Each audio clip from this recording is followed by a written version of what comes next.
సంక్రాంతి పండగ. గ్రామమంతా సందడి.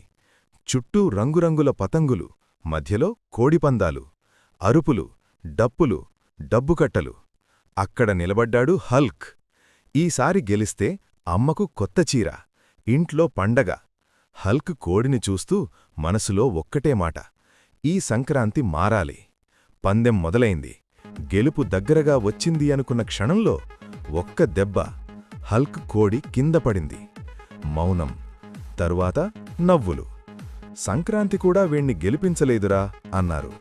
హల్క్ నిశ్శబ్దంగా కోడిని ఎత్తుకున్నాడు. చుట్టూ పండగ శబ్దాలు, అతని లోపల మాత్రం చీకటి. అప్పుడే ఆలోచన వచ్చింది.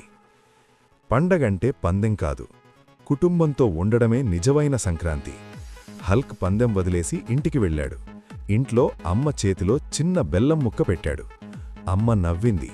ఇదే నా సంక్రాంతిరా అంది. హల్క్ కళ్లలో నీళ్లు. కాని ఈసారి ఓడిపోయిన బాధ కాదు, గెలిచిన మనశ్శాంతి. మోరల్: పండగ డబ్బులో కాదు, కుటుంబంలో ఉంటుంది.